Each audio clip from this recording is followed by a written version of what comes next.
Are you looking for adventure? Do you want to find peace? Long-distance trails offer you freedom and discovery. They offer a way to connect to yourself and to the world around you at the same time. The most popular trails have become crowded, but there are so many other trails that have plenty of space. The Trails Around the World podcast is here to introduce you to new trails and to new types of trails and to expand your horizons. Join me as we explore, finding out what is possible and how to do it.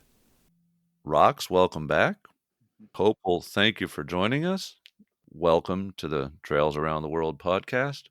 And in this episode, we're going to discuss the Arizona National Scenic Trail. Rox, we'll start with you because we had you on episode number 2 and you introduced yourself then. Please go ahead and introduce yourself a little bit again, and then we'll come to your hiking buddy here, Hopeful. Cool. Yeah, so I'm Rox, and it's nice to be back here with you. We have developed I think, a good friendship over the last few months, chatting back and forth at strange hours of the night and day. But my name's Rox, and I am a long distance hiker. And in 2017, my friend Hopeful and I thru hiked the Arizona Trail. Great. Hopeful, can you tell us a little bit about your background, your what people always chuckle at it, but I say adventure resume. So how did you, what was the path that led you to hiking this trail, and to, what else have you done with hiking and other uh, types of adventuring? Hi, Sky King. Thank you. My name is Hopeful. I grew up in South Central Pennsylvania. I got into through hiking on a familiar path for some. I was running away from something. In that case, an ex-girlfriend. That was the Appalachian Trail in 2012. I was 24, and I hiked the Appalachian Trail as a late season northbounder. That was my first overnight camping trip for more than one day. Was in Georgia on the Appalachian Trail getting started. And that certainly gave me some kind of bug. About halfway up the Appalachian Trail, I was 24 at the time, casting about a bit and thinking about trying to figure out what my next step might be. And I kind of settled on agriculture and food systems work, especially here in South Central Pennsylvania where I grew up. And so after the Appalachian Trail, I came back here for that work and for family. And I've been trying to weave through hikes or long distance hikes into my life as possible for the past 5 or 6 years now. So some trails that I've hiked other than the Appalachian Trail is the Tuscarora Trail, which runs parallel to the Appalachian Trail from Virginia up into about the bottom third of Pennsylvania. Some other Pennsylvania trails, including the Standing Stone Trail, the AZT, the Arizona Trail in 2017, and then the CDT, the Continental Divide Trail in 2018, CDT 2018. Great. So Hopeful, what about hiking makes you love it? What is special about hiking? So for one thing, I get to say hi. I'm hopeful every day, which is one of the more refreshing, delightful, peaceful, lovely opportunities when I can figure out how to fit it back into my life. Yeah, I don't, not to be too glib, but through hiking is certainly one of the best things in my life. And I'm very lucky to be learning other best things to include in my life. But through hiking is an early love, and I hope that I can continue to return to it every couple of years. I think some of the stuff that I love the most about it, I love and thrive on challenges, and you can really be in control of the level of challenge that you're putting yourself into on a through hike. You just have so much control. I think I am a little bit OCD, or obsessive compulsive delight is what I like to call it. And so the idea of control, you know, not necessarily of my surroundings, certainly not in control of things like the weather, the water supply, or whether or not a store might be open when I need to get some food, but I'm in control of myself and my needs and the way that I reckon with challenges, the supplies that I have, my abilities to respond to the great variety of things that can come up in a through hike. And um, what else? I mean, I love the natural beauty of a lot of places in this country. I'm a real sucker for the United States. I'm really into cultural studies, and yeah, there's so many reasons I could ramble for a bit, but I think yeah, especially the some of the really big, incredible natural beauty that we have in this country is good for me to check in with every once in a while, and yeah, find ways to feel small. In this episode, we want to talk about the Arizona National Scenic Trail, Arizona Trail. Hopeful, please tell us why one of us listening to this would want to experience this trail. Why would we want to do the Arizona Trail as opposed to other trails? So Arizona Trail through hike, if that's what we're talking about, and specifically a springtime northbound through hike, that's what Rox and I did. I think has a lot of advantages. It's a 800-mile through hike. 800 miles is plenty of adventure, plenty of time to get the crap beat out of you, plenty of time to have incredible adventures, plenty of time to be really delighted with society once again when you come back. Um, but it's not a totally have to quit your job kind of trail. 800 miles. Rox and I did it in about 40 days, which was pushing it. Definitely pushing it. Took a lot of training and practice and pain, frankly. But that's the way that was the style that Levi and I wanted to hike it. And yeah, so that was our flavor of the hike. But you don't have to do that. You could do an 800-mile through hike in 2 months for 2 months. Just the yeah. So to have a hike that's not a full 2 or 3 thousand miles like some of the big more popular trails means that you don't have to spend as much money. You might not have to quit your job.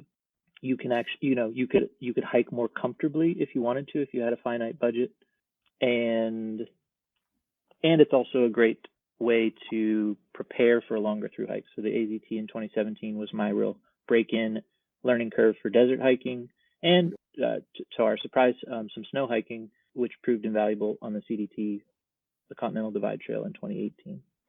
Some pluses of the Arizona Trail, just because I pulled out my old journals and I have a page labeled AZT pluses.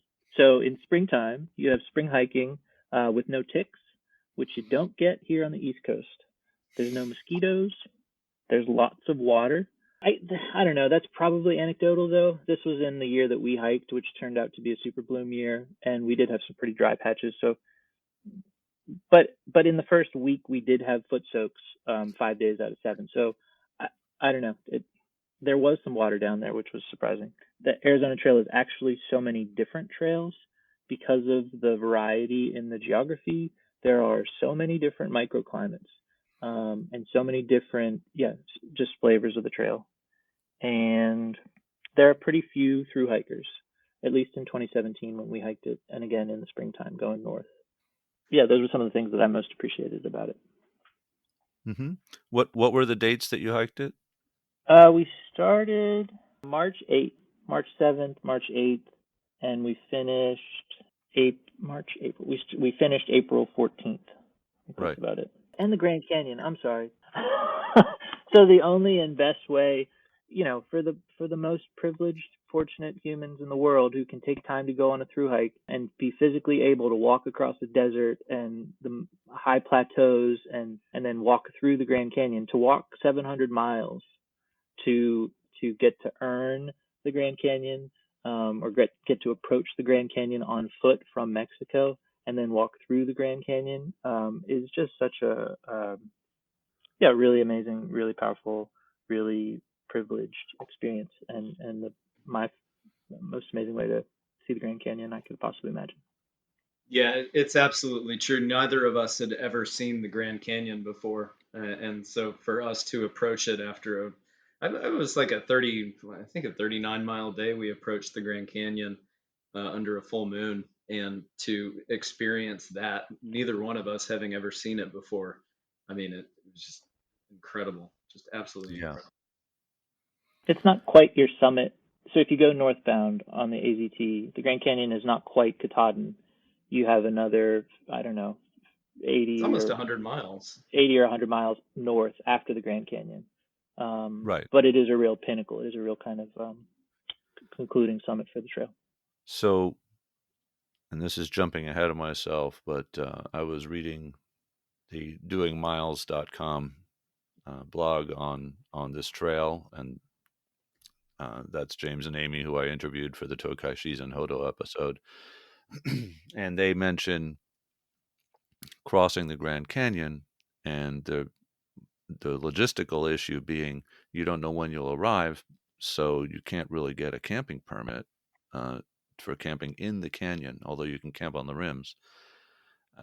And their solution was to get across the entire canyon in one day. Is that what you guys did? Yep, for sure. Yep. So, Yeah, we camped just south under the full moonlight and hit that thing first thing in the morning before really too many people had come through. So hiking down from the south rim in the sunrise, right, uh, drinking some cheap wine next to the Colorado River at lunchtime, and then finishing on the north rim with snowbanks taller than rocks at the end of the day, trying to find a campsite. That was our experience in the what I guess the very beginning of April, first week right, of April in right. 2017. What I've read is that one of the real selling points on this trail is that it's incredibly varied. It's one of the most varied trails out there. And so answering this question might be a little difficult, but how would you describe the terrain and scenery? Rocks, we haven't heard too much from you. Sure.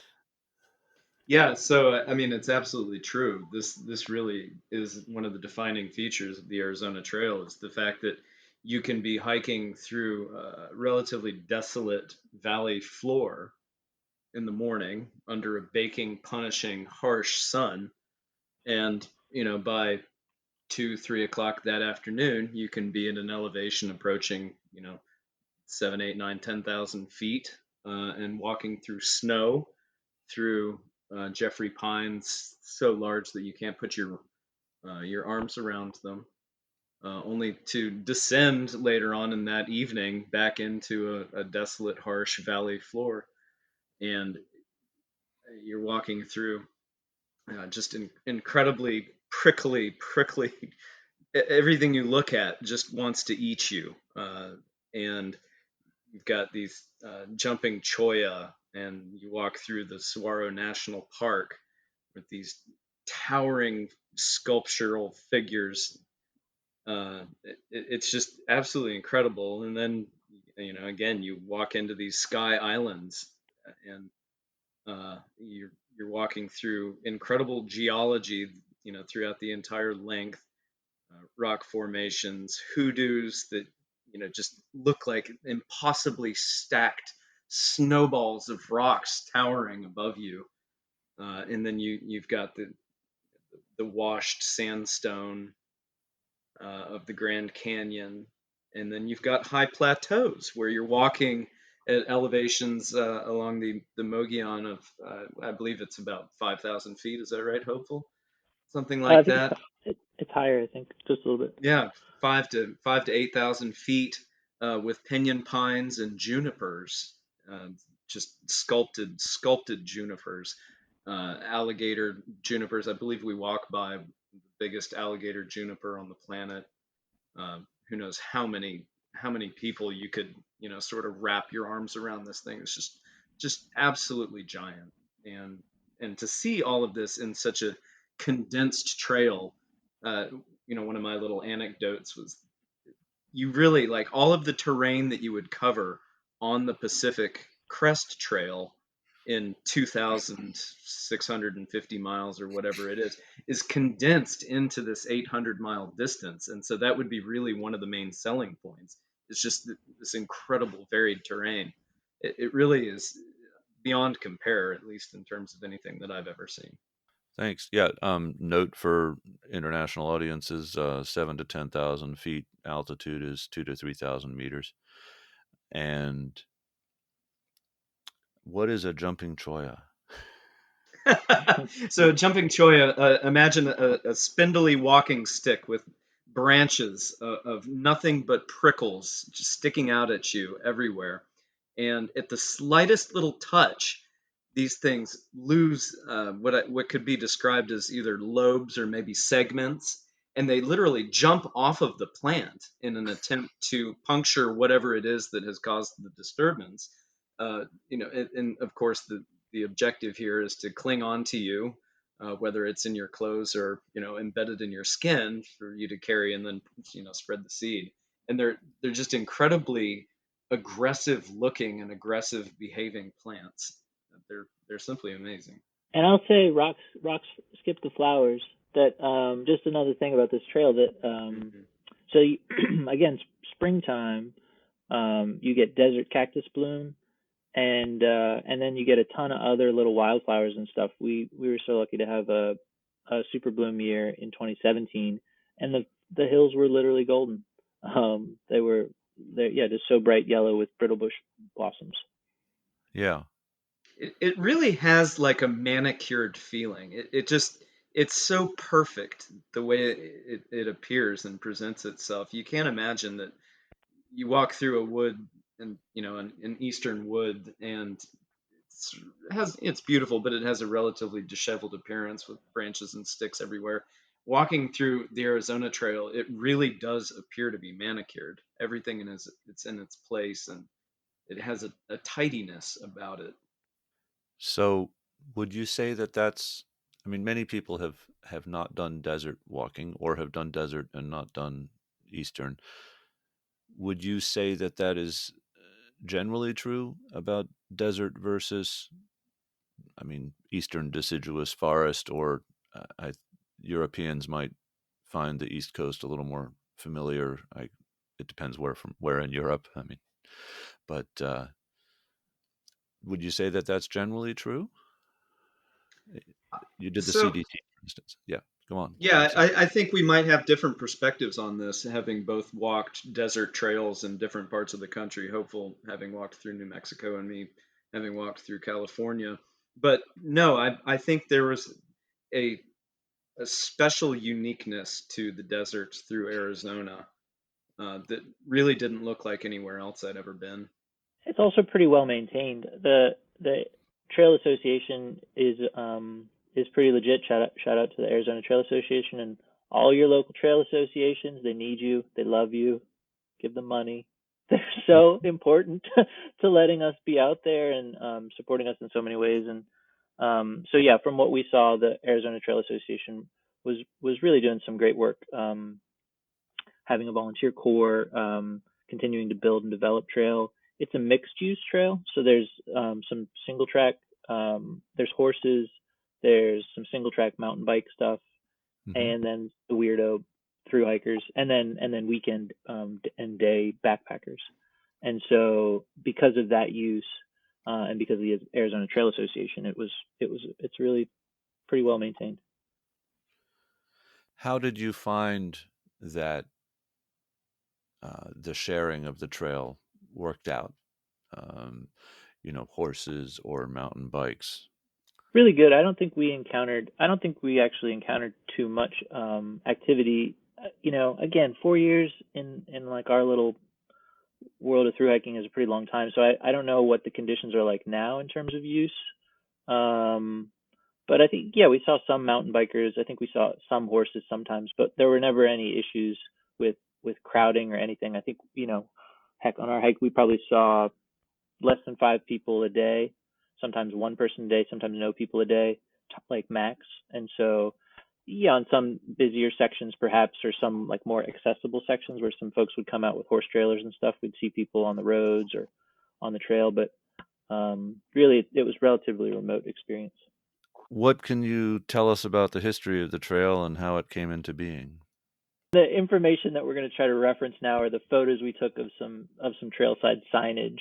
about the founder, visionary science teacher, I think he was, Uh-huh. who imagined this hike and, worked and advocated for ever, because that's the way these things happen, is somebody gives a damn and just doesn't give up, and builds support for it. And so there's a guy who did that. I think his name was Drew. I can't remember what the heck his name was. Yeah, so true. Pacific Northwest Trail, for instance. One guy pretty much dedicated his life to building the trail, and some other folks spent good long portions of their lives working on it too. What would you say are the best dates for hiking this trail? What are the seasons that affect the timing for doing this trail? What what happens? Is there a storm season to watch out for? Is there a time when it's too cold to do it? Yeah, my So, recollection is that. Oh, you want to go first, Rox? yeah, Rox, sure. go ahead. Yeah, so when we hiked in early spring, we encountered a tremendous amount of snow, particularly in the north. But interestingly, we also encountered snow on the first day, about 10 miles north of the border where the Arizona Trail starts. So I say that to mention that it's definitely a seasonal trail. You are definitely going to encounter snow in the winter. And it seems like there are basically two windows. You have an early spring, after the snow ceases to fall and starts to melt, where you have good water and fair weather. And then you essentially run out of time after spring because, of course, then you're dealing with tremendously high temperatures, particularly in the south. I mean, I think we experienced over 100 degrees, if I'm not mistaken. Um, so then that's sort of the summer is out for you, and then potentially you could have a window during the fall before the weather turns too bad. But of course, then you're dealing with potential drought conditions. So really, it seems to me that the window is basically your spring, possibly if you have a good luck year with plenty of precipitation, you might be able to hike in the fall, but certainly not over winter. I wouldn't think. Possibly, you'd have to be pretty hardy to do it. But I think the primary concern really is heat. But there is a lot of snow. Hmm. And that goes to the point about it being a sort of microcosm of the PCT, Hmm. Yeah, Pacific Crest Trail. yeah. Yeah, Maybe Hopeful could provide some color on the snowpack north of the rim. I mean, yeah. we were Go ahead. quite shocked. No, I don't have to always add color. I don't want to waste your time. I think that's a pretty good breakdown of what the conditions are. I think that's pretty much the window. You've got Mm-hmm. you've got these high mountain, sky islands in the south. So you're going from desert to snow-capped peaks. You've got the high Right. plateau on the Mogollon that's going to have snow on it, and then you've got the north rim of the Grand Canyon, pretty much to Utah, and those are where you're going to encounter potential winter storms or shoulder season storms and snowpack one way or the other. What are the best ways to get to the trailheads, or what are the options for getting to the trailheads? And well, we can hit resupply also in there. We're fortunate. The easiest logistics is to have a friend in Phoenix. Um, Right. if you don't happen to have a friend in Phoenix, Tucson, Scottsdale, Flagstaff, um, then probably a plane or a train into Phoenix, or you could maybe get a train or a bus into Tucson, further to the south, and then figure out how to get yourself to the border. I don't know if the AZT does some shuttles. So Um, I know for sure that there are some shuttles being run now and some Trail Angels that are available. I have a friend who started the AZT literally yesterday, and he was able to secure a ride. I don't know the details, but he was able to pretty easily secure a ride with a registered Trail Angel, who he located Huh. on. I think he either found it on the Reddit AZT forum, or possibly on AZT himself. I'm not itself. I'm not sure, but there definitely are trail angels to get you to the southern terminus.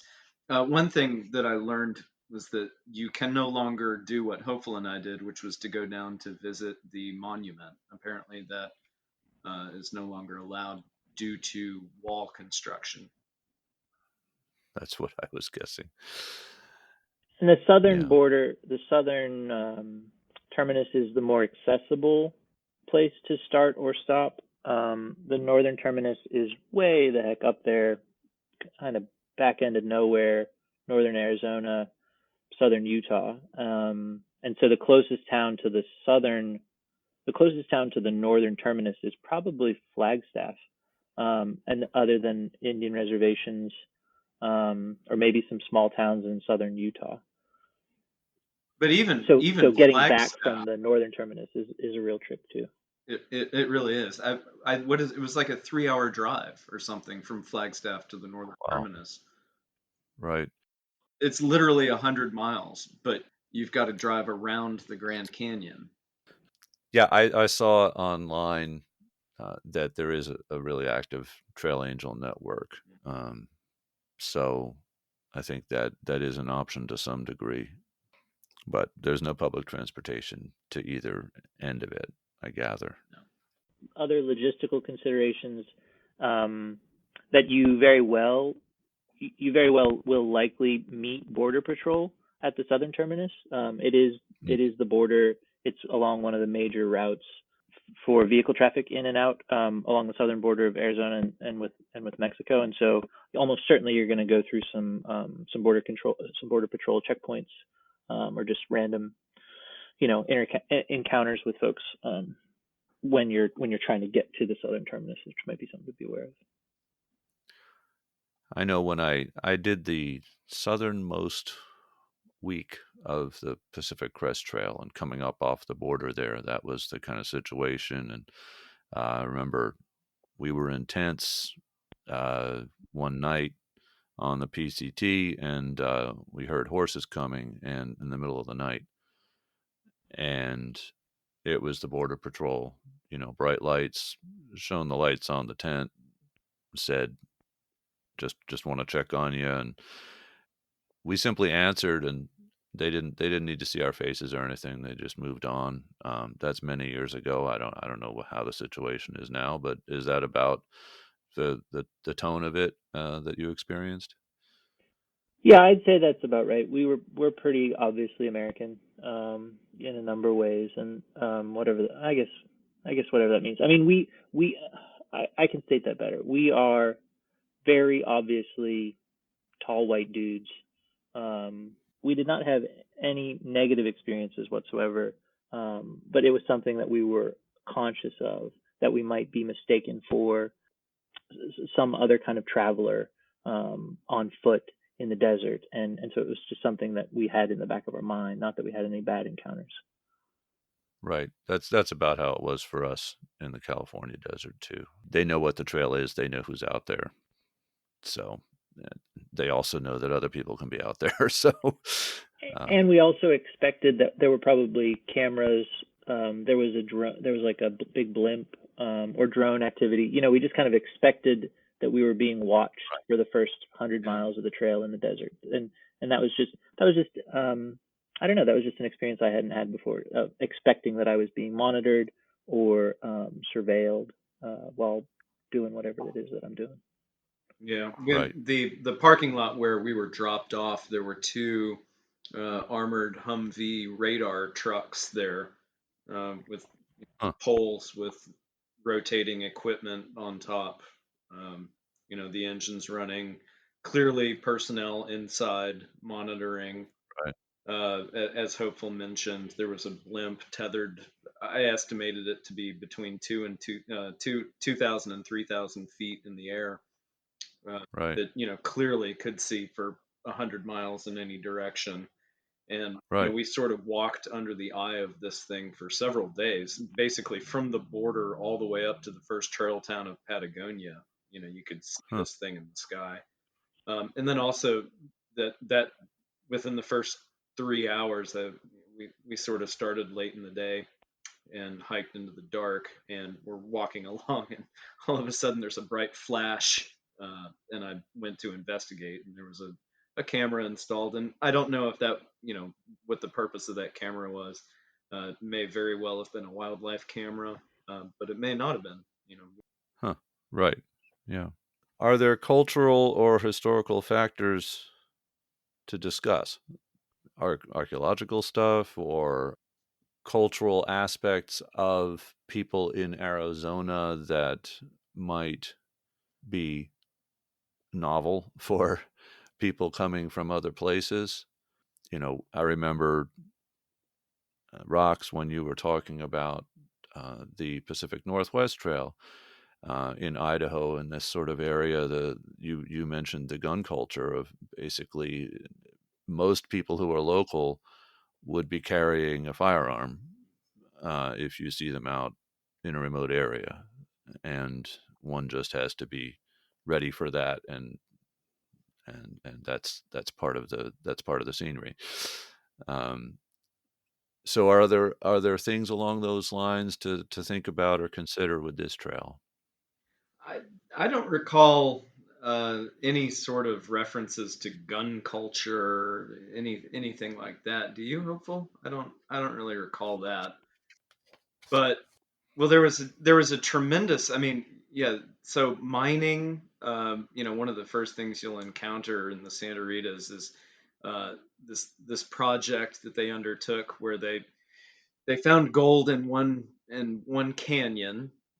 However, that canyon didn't have any water, so there was no way to mine it. And so for approximately 20 miles, you're walking along the ruins of this aqueduct that was constructed through the Santa Ritas that literally brought water from one canyon into the other canyon up over a mountain. And so they had all these, devices to accomplish this, literally get water uphill and then to shoot it back down where they would then wash the hillside.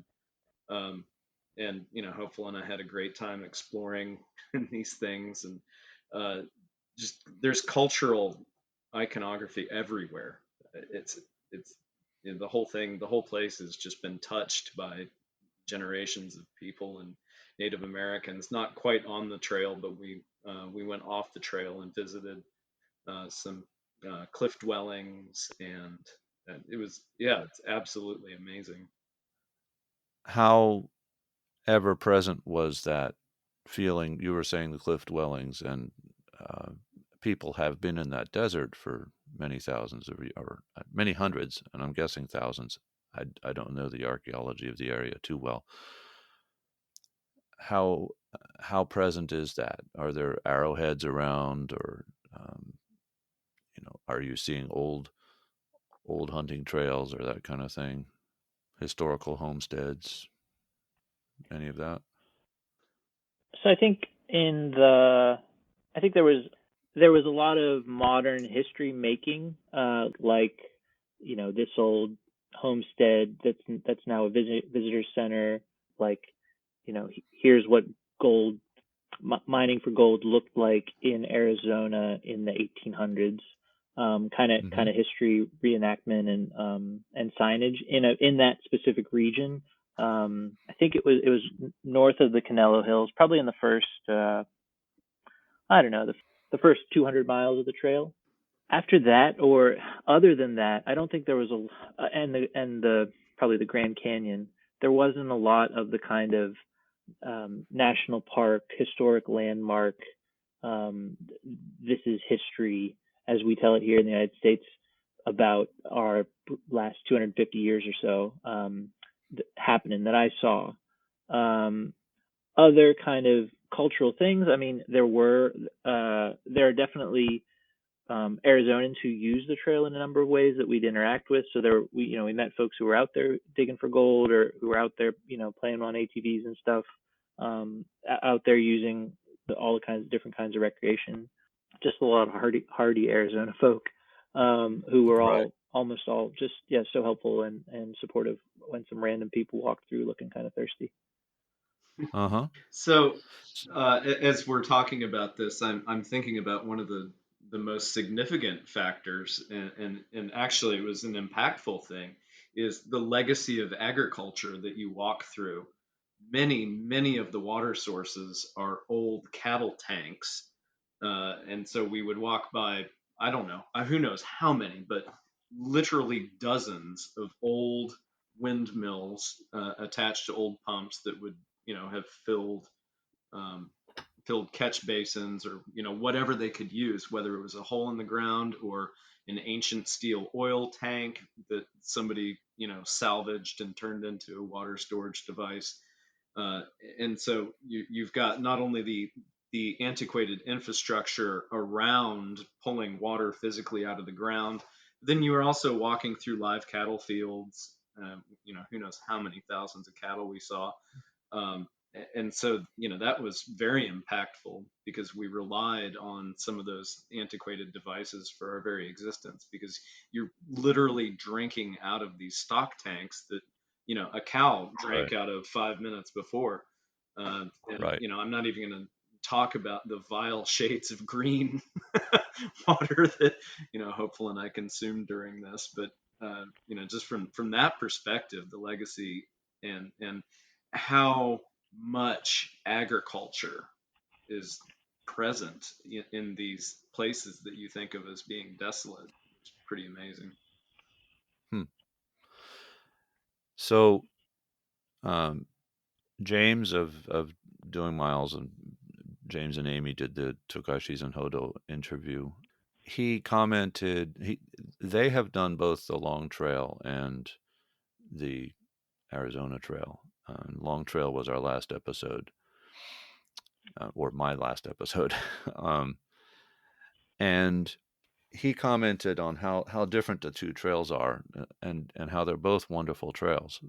And of course, Hopeful, you've done a lot of hiking, not on the Long Trail exactly, but the Tuscarora Trail and sections of the AT and this kind of, or you've done the whole AT. So, which means you've done a third of the Long Trail. And how would you compare the two? James's take on it was that the Arizona Trail, of course, is 2.5 times longer. It's 800 versus approximately 300 miles, um, and the logistics are more challenging. How would you comment on that? Rocks, how would you compare the Long Trail and the Arizona Trail? Uh, I mean, it's kind of hard to compare, really. I mean, because when I hear the word comparison, I'm looking at differences and similarities. But in from my perspective, there are so few similarities between the two trails, it becomes a little bit difficult because you're walking through lush, wet, just constantly wet, deciduous forests with incredibly steep granite inclines, near vertical, literally rungs in the rock, up and down, up and down, up and down, with water flowing down the trail. And this sort of New England feel. And I know that that's such a hard thing to, unless you've really experienced New England, uh, such a hard, almost ineffable thing. Um, and then That's the Long Trail. that's the Long Yeah. Trail, yeah, clearly. And then then you're walking through scorched rock, desert, cactus, snakes, Gila monsters, uh, you know, trickles of water for which you are so incredibly grateful to encounter, snow that's, literally 6 foot wall of snow, stepping over fences because the fences are 90% covered, with snow. There's just really very few similarities, beyond the fact that you're walking through history, you're walking through beauty. There really, there just aren't that many similarities. Um, Right. So that second description is the Arizona Trail, and Yeah, AZT to Long Trail, that's a tough comparison. I would say yeah, Arizona Trail is a lot sunnier than the Long Trail.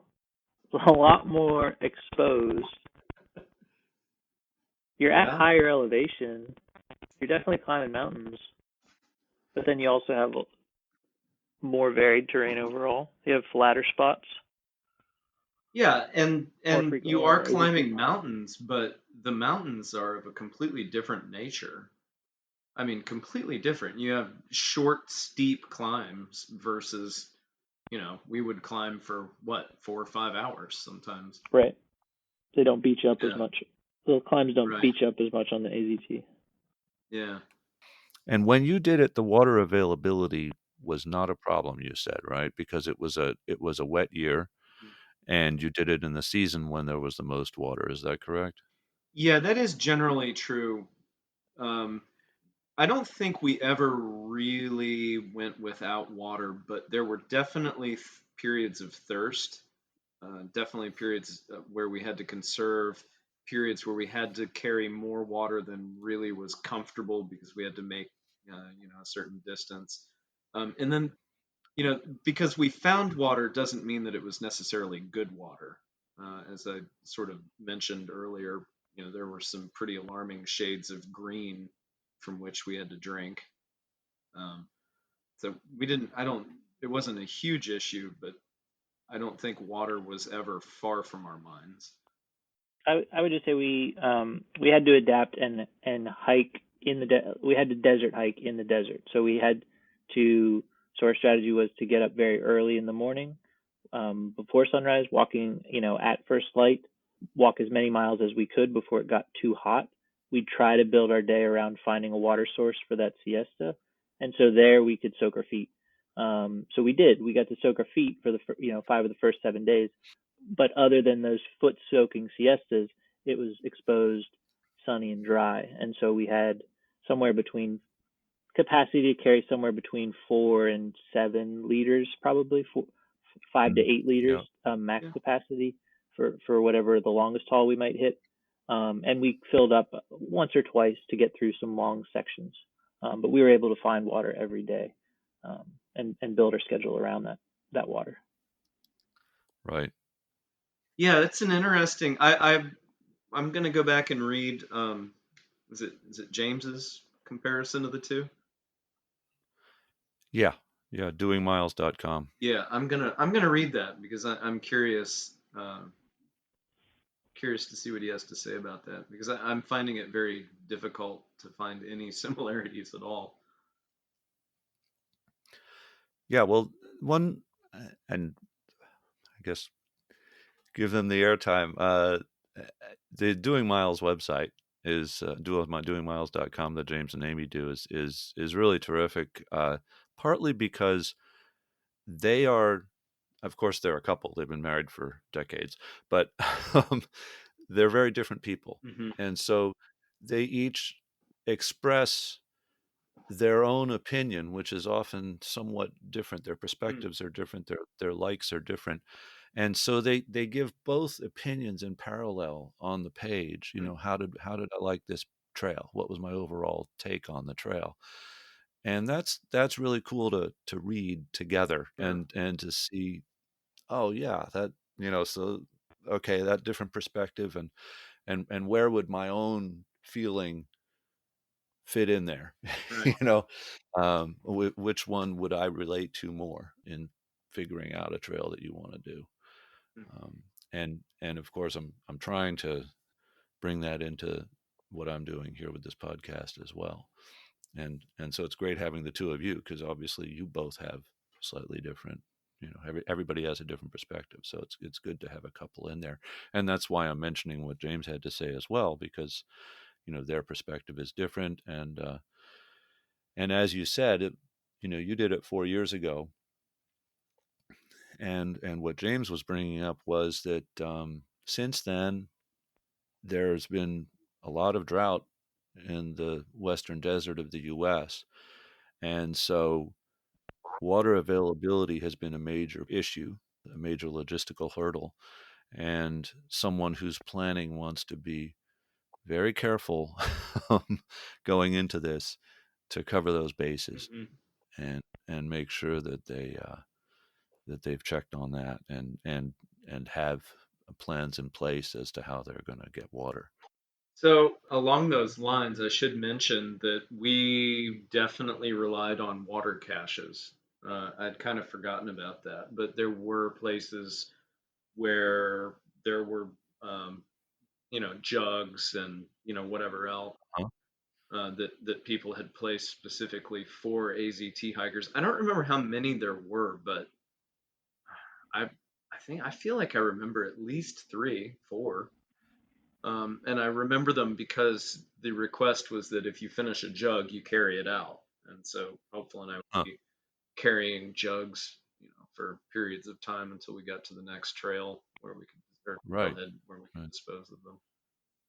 Right. So and I know we used them, so if those water caches for whatever reason weren't there, it, somebody could very definitely get in trouble.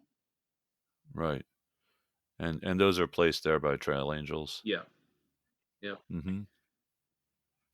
Yeah, there were kind of public, open to anybody water caches, but then I think there's also a fair bit of, um, because it's a shorter trail, um, and because it's accessible by major cities, a dynamic that we saw would be one person in a couple or a partnership would be hiking, and the other would be providing trail support in various ways. And it's a pretty good trail for a couple, or any kind of partnership. The other person, they like riding horses. They yeah. go up and park up 50 miles, and we'll see you in a couple of days kind of situation. So there was another example of where the trail support providing partner would provide a water cache labeled for a specific hiker. And maybe there would be some extra water there, or maybe it would just be labeled for that particular hiker. Okay, I'll change gears a little bit and talk a little bit about equipment and that sort of thing.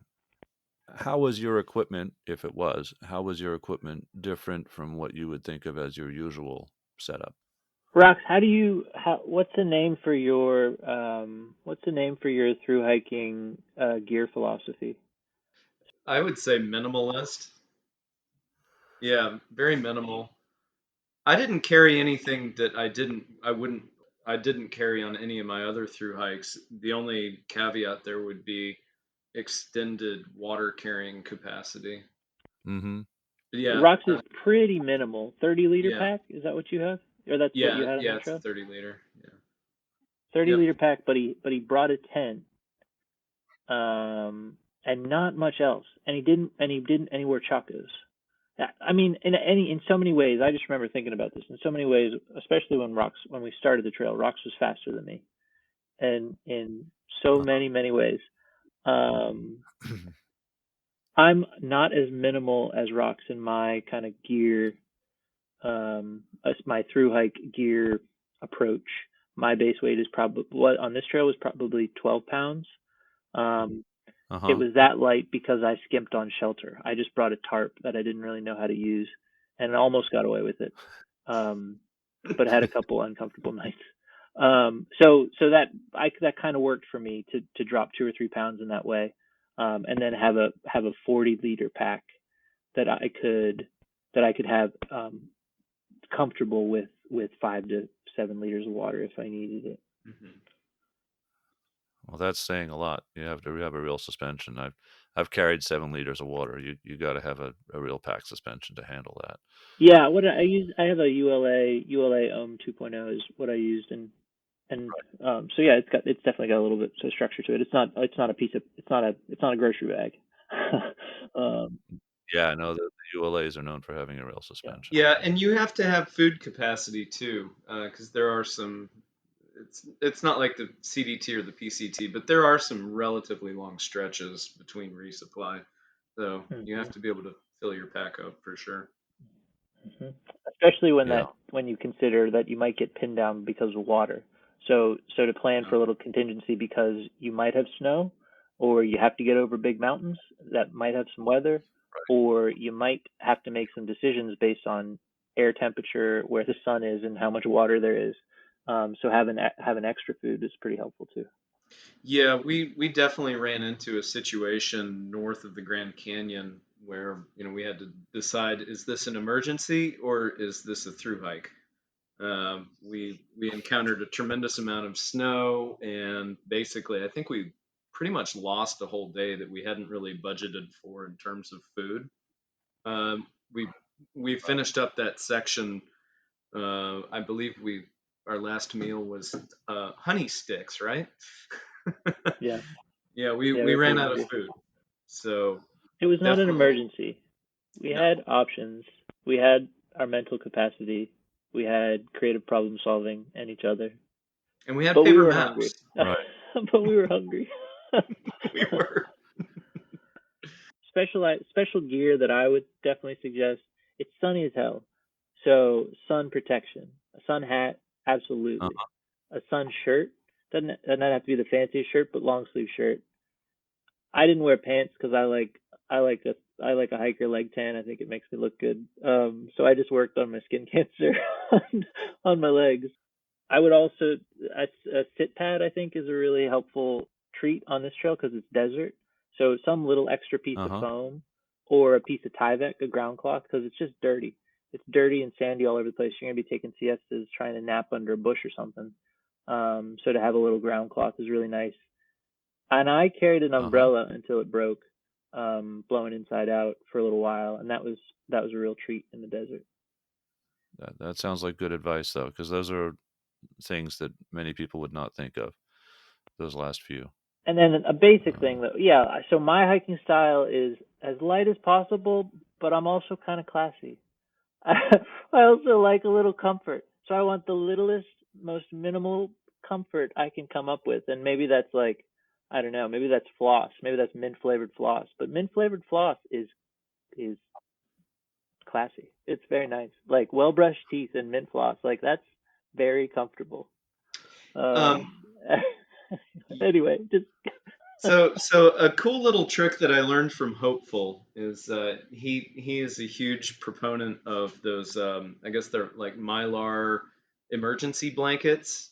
oh yeah, man. And yep. what's cool about his approach is that he gets this thing, he immediately gets it out of the package, opens it up, gets it all spread out, and then bundles it up in a little hair tie so that if he ever wants to get it out, all he's got to do is just unwrap it and take the hair tie off and use it for whatever purpose it is. And it's pretty ingenious because if you have this thing that's all nice and folded in the wrapper, and you're hesitant to open it up and use it for its intended purpose or not its intended purpose. And so by having it open, the ingenious gentleman, Hopeful, sort of solved that problem. It's pretty great, pretty creative. It's Yeah. it's not an emergency blanket. It is not an emergency blanket. Use it. So yeah, I would always carry an emergency blanket and an ace bandage. I don't know. That's always going to be in the bottom of my clothes bag, and I will Yeah. carry that at the top of my bag. And I use it's like a poor man's down jacket.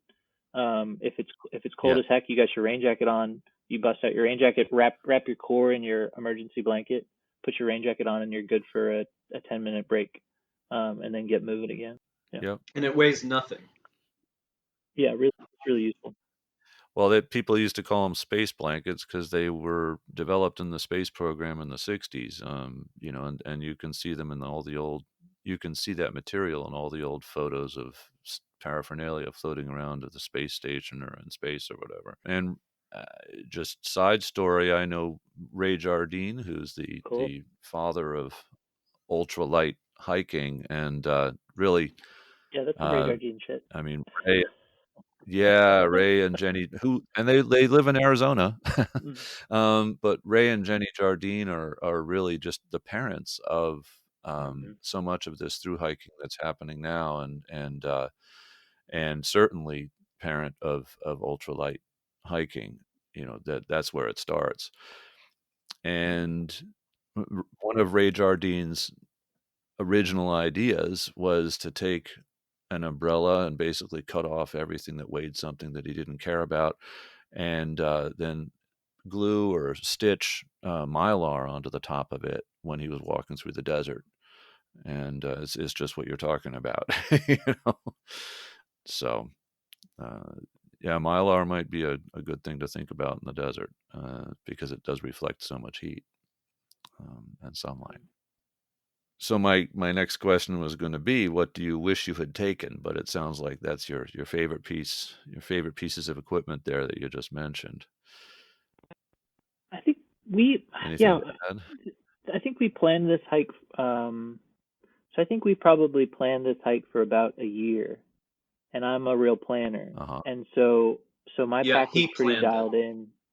Yeah, my pack was pretty dialed in, and I don't think there was anything that I really wanted for, and in terms of things missed. I was just really fortunate that we had the ability to drive a car full of crap from the East Coast to the middle of Arizona. I guess this might not be that relevant for the audience, but and then stop halfway through, play around with all the little extra baubles and bits and stuff that we had at our home base, which was the car parked in Phoenix. And so Right. we more or less had a gear closet in the back of the car that we could get at halfway through, or build a bounce box off of, or build a drop box off of, out of, and ship ourselves some stuff at Right. particular points along the trail. So just really fortunate to have it. And maybe that's too specific Yeah. for the audience. So, No, I think that's very relevant. I mean, that's a way of approaching the whole issue. For a lot of people in the US, they're gonna, or Canada or Mexico, if they want to do this, they're gonna just drive there, right. right? Um, and there are, I mean, you can. I know in reference to other trails, I've seen people talk about trail angels just allowing you to park your car on their property while you're doing something. Yeah, that definitely happened. If I was going to suggest, yeah, the ability, if I think even if I didn't have a friend in Arizona, to figure out a way to drive your car somewhere to the middle of Arizona, Tucson, yeah, well, maybe not Tucson, but Phoenix, anywhere in the middle of the state, and and have your home base there, have your backup food, have your backup gear, figure out how to leave your car there, get to the terminus, and then figure out how to get back to your car halfway through is just a really well supported way to do that hike by yourself.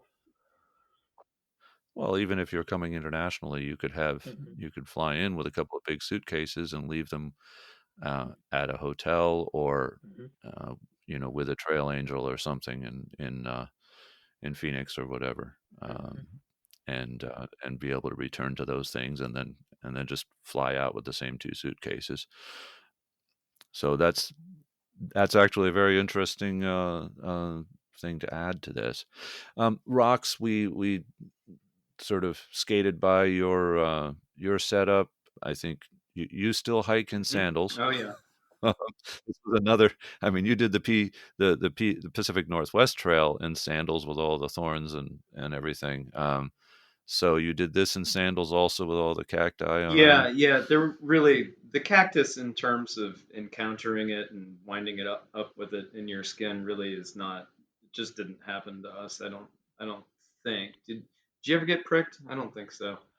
No, Um, except when you like licked a prickly pear cactus because it I looked was pretty, and you were like, "Oh, I want to know what this feels like. I'm gonna put my tongue on it."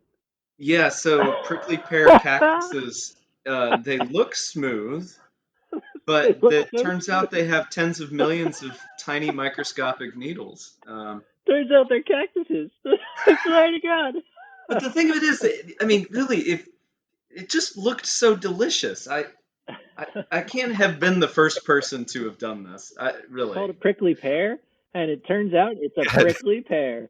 Oh, you know what? It was worth it, and I'd do it again. Okay, well, if that was something that tempted you, I just have another little warning. If you're in an urban area ever when it's below freezing, don't resist the temptation to put your tongue on anything metal. Yeah, yeah, pretty apropos. Um, yeah. So anyway, I hiked in Chacos. Thanks for that, hopeful. I hiked in Chacos, and my kit was really exactly the same as it was for the Pacific Northwest Trail. I am bug averse, so I do carry a full walled tent with a Hmm. definitely enjoy a sits pad and an inflatable mattress. And I never punctured it either. That mattress lasted the entire AZT. And then, like Hopeful said, I don't carry that much else. You're definitely going to want a good filter, water filter with a pre-filter. That's Yeah, I was going to ask that. How did you guys deal Yeah, with that's that a pretty critical piece of. disgusting stuff that passed for water? Uh, for those who aren't used to dealing with it with water that contaminated, what was your setup for dealing with that? Yeah, I just have I don't even know what it's called. It's an MSR pump. It's the little bitty one, and that thing works great. You backflow it. It's not particularly fast, but it is super reliable, and Right. neither one of us ever got sick. Although hopefully you used Sawyer Squeeze, and I think it had mixed reviews from you. Yeah, this was one of the ways that Rox was so much faster than me on the trail was pumping water.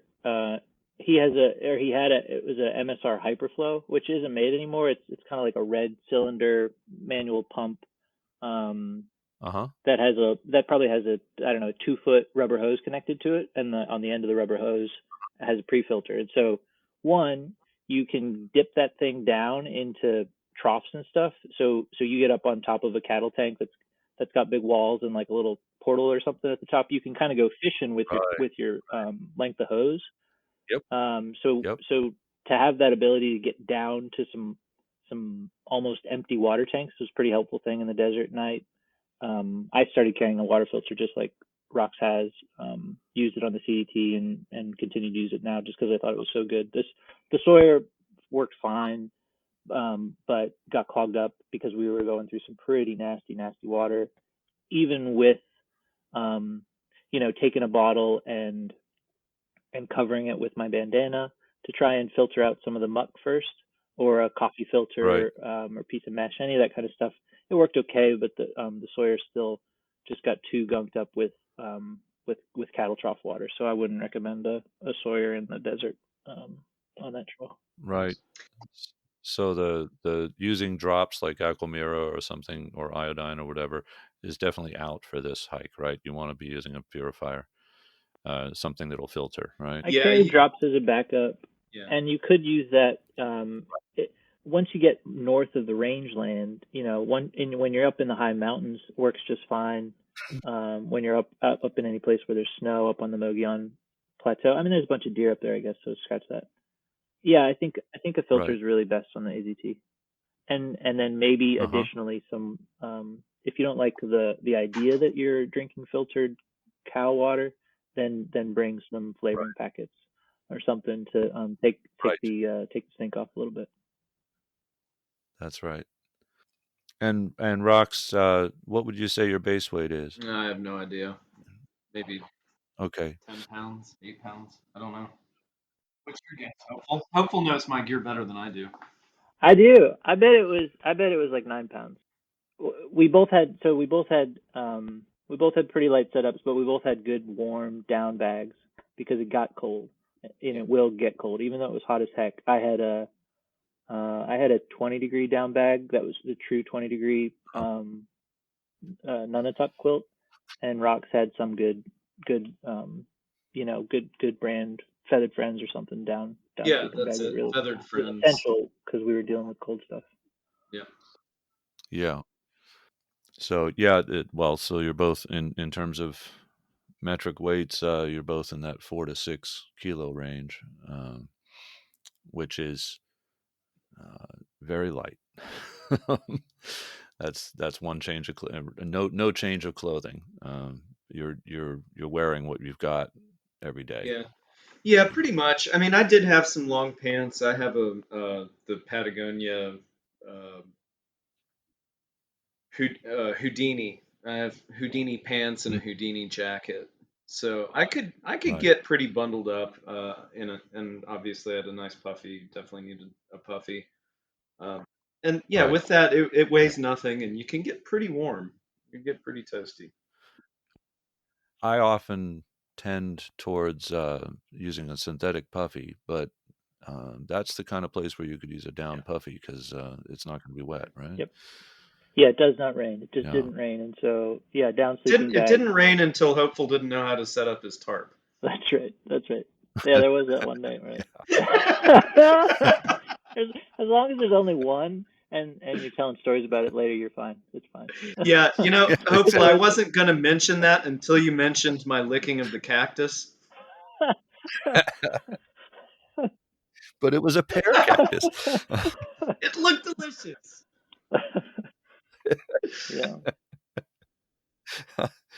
Um, so, well, now you have a baby, and you can see where you got this tendency from. Or, you just put everything in Oh your yeah, mouth, right? Um, he's already smarter than I am. It only took him one time to put sea sand in his mouth before he stopped. some of us learn quickly, right? So you mentioned that you like to have a full Mhm. tent, and obviously this isn't going to be what people get out of Walmart. So the 4 or 5 pound monstrosity out of Walmart or more than that. No. What are you using for a tent? So it's a Fly Creek Platinum. Yeah, by Okay, Big Agnes, and it was a little right, on the pricey side. I definitely um, splurged on it, but as light as it has served me incredibly well. It did the Pacific Northwest Trail. It's done the AZT. It's done the Long Trail. It's done the Pacific Crest Trail. So yeah, it was a $500 tent. I'm still using it.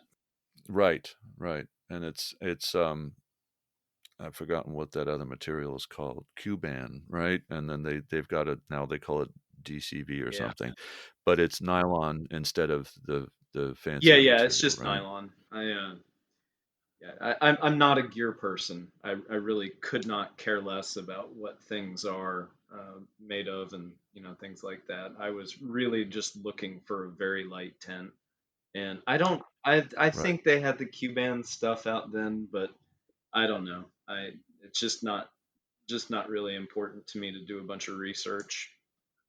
Yeah, we already established who the planner Yeah, was, right? yeah. Hopeful planned Uh, the entire trip. I changed the oil in the car.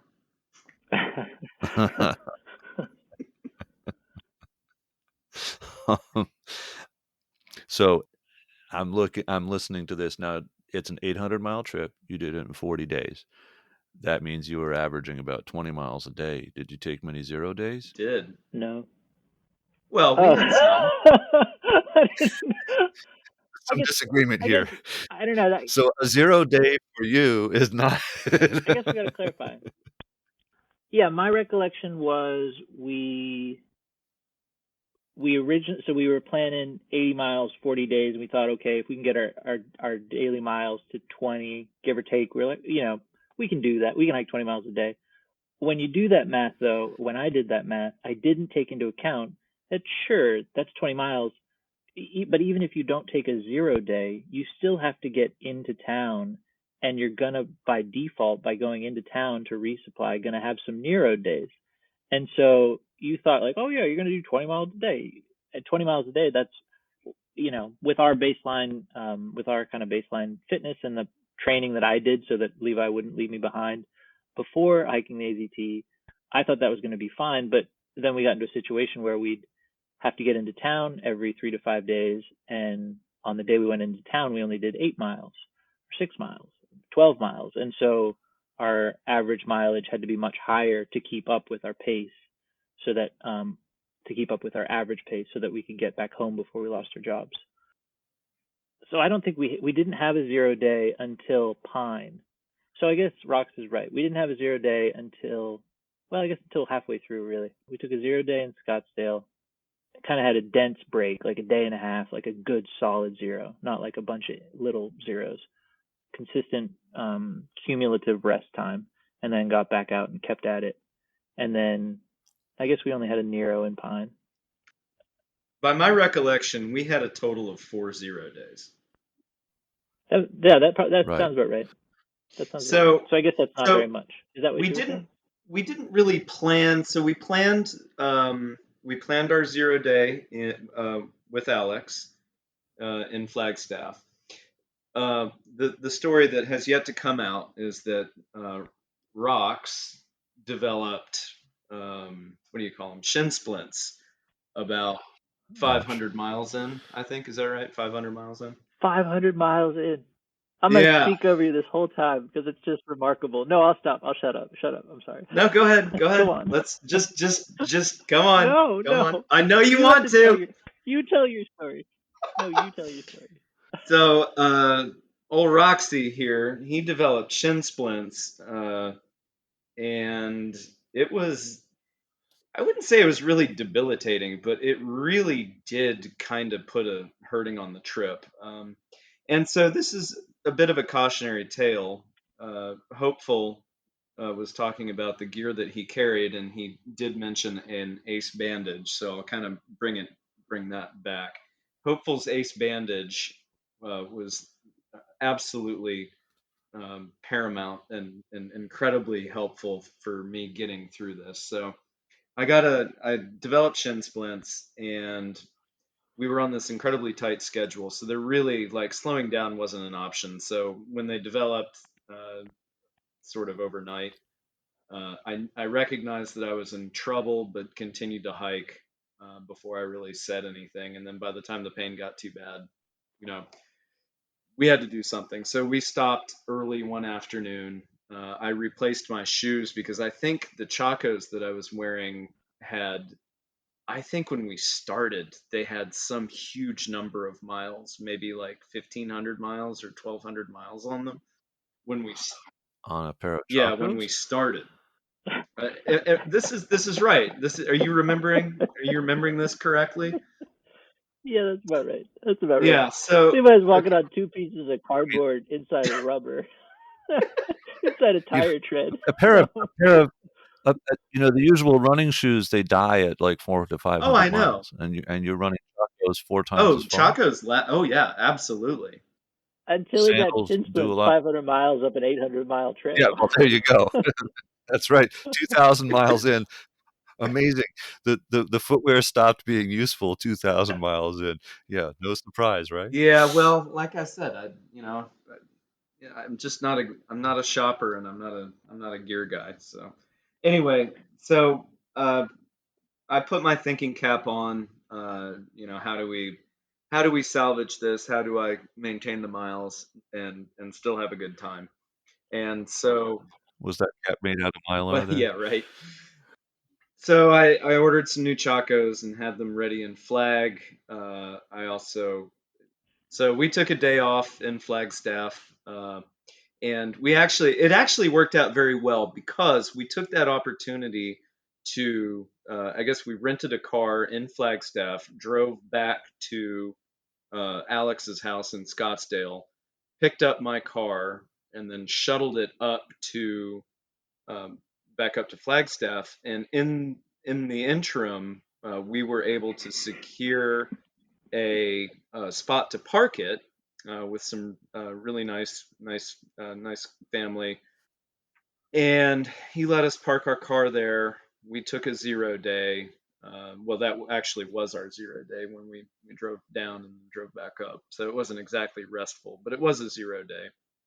And then we started hiking the next day, and we made it work.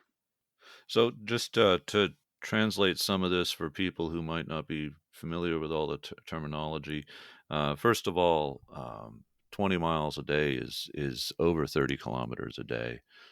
Uh, but of course, to average 20 miles a day and take rest days, um, you guys are traveling closer to 40 or even on some occasions more 40 kilometers a day, which is 25 No, mile 40 days. miles, 40 Uh, miles, not 40 kilometers.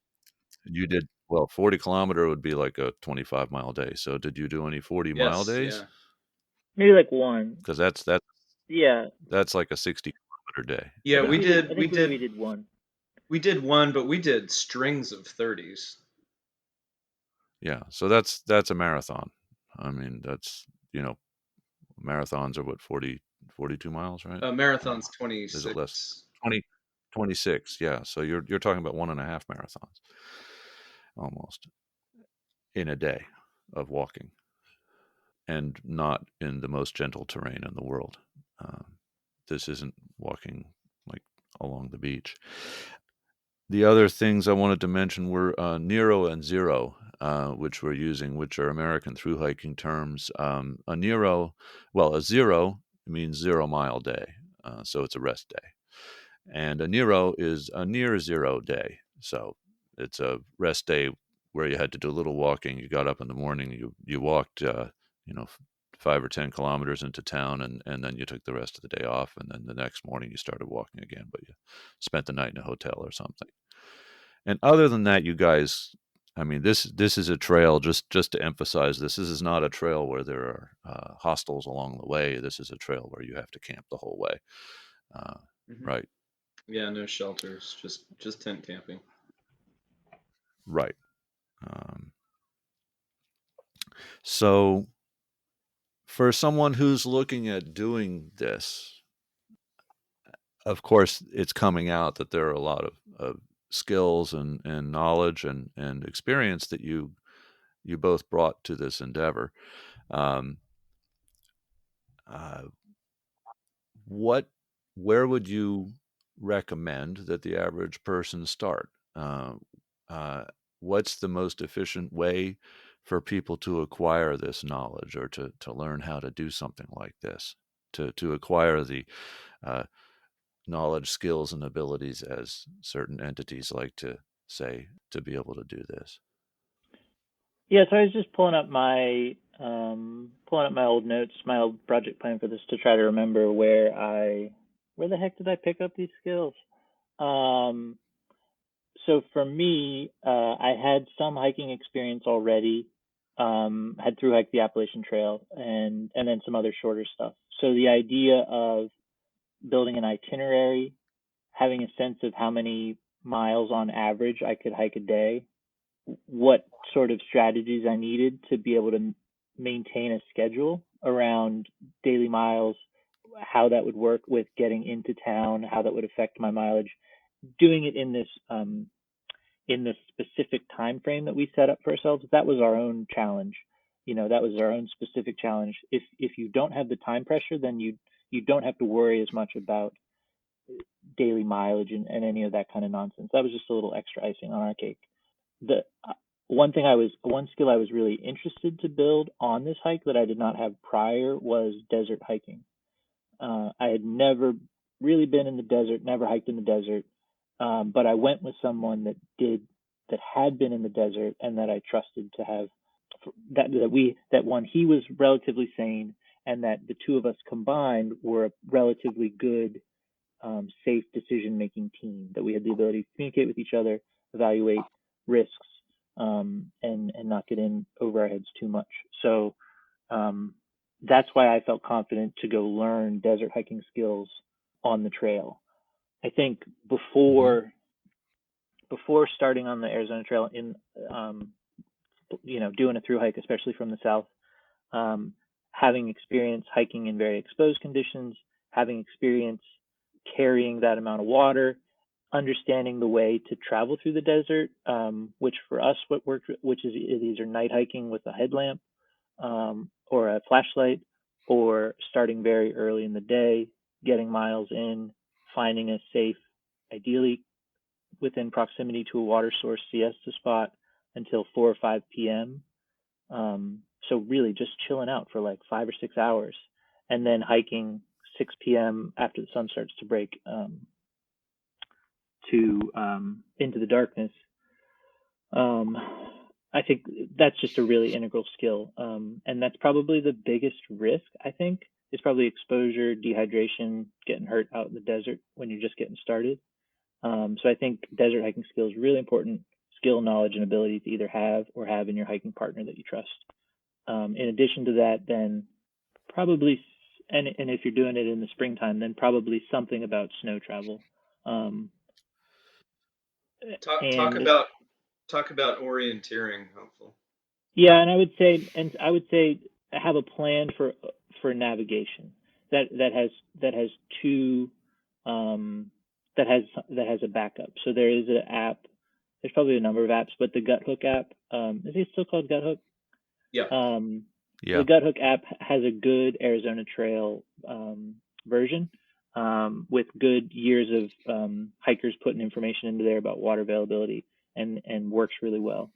Because I was using this trail as kind of a training wheels trail for the CDT, wanted to also learn with paper maps, and so I brought a little dinky compass and paper maps, and would try to use those while Rox had his phone, had his app. And when we got into a situation where we had totally snow covered trail north of the Grand Canyon, and the trail, as it would go, was on top of springtime snowmelt, and so the trail was on top of a melting river, and we needed to figure out how to get overland off trail on nothing but snow anywhere, and figure out how to get off that trail that we were on, because it was in these little narrow valleys, full of melting snow.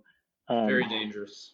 get off the trail, get further north, and then get back to the trail. And so having multiple forms Mhm. of navigation and some comfort to use those was really helpful.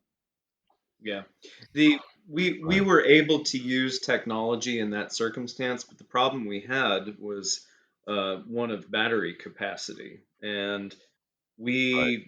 we were relying on my phone, and we were having to check it on a constant basis, which of course during the course of normal hiking you wouldn't do. In this case, we were using a tremendous amount of battery, and we would not have had enough energy, even with my backup batteries, to recharge the phone to accomplish what it was we needed to accomplish. So had Hopeful not had his paper maps, we could very well have been in a more compromised situation.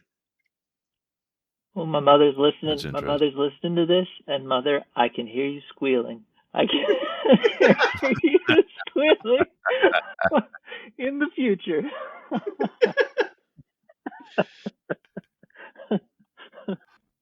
Yeah, and that's well founded. I don't want to downplay the risk that is on the Arizona Trail. Levi and I both had some significant prior through hiking experience, and other, backcountry adventuring physical activity experience, and had each other to rely on, and were really thoughtful about preparing ahead of time and using the experience to learn. And so yeah, I would just say, I would just want to make sure um, that expectation that this is a challenging hike, Hmm. doesn't have to be as challenging as we made it with our tight timeline. That really Right. relieves a lot of pressure, and a lot of yeah, just that makes things a lot harder. But I wouldn't go into this thinking that it's just going to be a walk in the park. Yeah, if someone gave themselves 60 days to do it, it would be a much less pressured Yeah, situation, I gather, right? definitely. There, then you'd be averaging, 15 miles a day, uh, and you'd have to take more 0 days. But That would be lovely. It really, yeah, would be ideal. I imagine, Although I wouldn't change anything yeah. about our hike. So this is not exactly a skills-based comment, but it is sort of another cautionary tale. In one day, Hopeful and I encountered 11 rattlesnakes and one Gila monster in one day, Oh, wow. and it really, I don't know, I'm speaking for myself here, but there was kind of a degree of PTSD, um, because the hiking dynamic, I think I tended to be in front more frequently than Hopeful did, and after I think maybe two or three rattlesnakes, I just did not want to be in the front anymore, uh, because you really Yeah. had to be vigilant, because especially in the mornings, they're sort of coiled up, and you're walking, as I mentioned earlier, walking through cow fields, so you see cow pies everywhere. Well, a coiled rattlesnake looks alarmingly like a cow pie, and if they're cold, they don't Huh. necessarily move. They don't alert you to their presence. So you really have to be vigilant. And at one point, I even picked up an old piece of choya, and was sort of holding it above the ground, staring at it to give me something to focus on, in an attempt to not be surprised by yet another uh, rattlesnake. So at a certain point, Hopeful and I just had to start taking turns being in the lead, because it was exhausting, and fairly Right. traumatic actually. And then the Gila Huh. monster, this is totally stupid. I was literally texting on my phone while walking, and and it was like an angry text to my girlfriend too. It wasn't even like a worthwhile text. And and I hear this hiss, and I just jump, and I jumped over a Gila monster. So it's like the point here is it's kind of a stupid little parable, but the point here is that you really do have to be vigilant because they are out there and they are present in incredible numbers. Try to avoid texting while Right. hiking. I mean, you shouldn't do that And anyway. have a plan for that. That's either another skill or ability. So to either know what to have a plan for what will you do when you get bitten by a snake. I'm sorry, Mom. What will you do when you get bitten by a snake? And that's absolutely an ability. That's a muscle to practice. That when you're walking out in the middle of somewhere, you consider, okay, what are the most likely risks at this moment? Oh, snake bite. Okay, if I got bit by a snake right now, and I didn't know what snake it was, and I didn't catch the snake, what would I do? Would I go backwards to the nearest road? Where's the nearest road? How far back is that? Would I go forwards? Do I have cell phone reception if I got bit by a snake right now? Would I call someone? Who would I call? So to have that ability to contingency plan based on the most likely threats. We did not carry snake bite kits. We had each other. I think I might have had a spot. I had a spot. You We did? both had cell phones. I think I did. I think I did. I I think my don't think you mom, had a spot. maybe, No, I don't maybe you know. did. That was I don't know. that was my I next think question. Did you have a spot or an inReach? I Yeah. think I think I might have, and I think I would even if I didn't. I think I'd lie on this podcast and say I did because I think I'd encourage folks to carry a spot if they were going to be by themselves.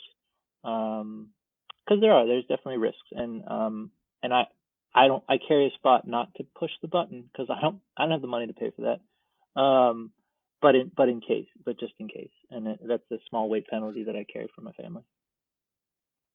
Well, there are two devices. There's the Spot uh, transceiver and then the Garmin InReach, which is similar, and they both operate through satellites. So if you don't have cell phone coverage or smartphone coverage, you can still use them, and you can ask for help. And now they've progressed, so you can pair them with a smartphone and send text messages and receive them from when you need to. Um, so they send a GPS fix. If you need rescuing, you can call in search and rescue for yourself. And they're used for the Everglades Challenge episode I had a couple episodes ago.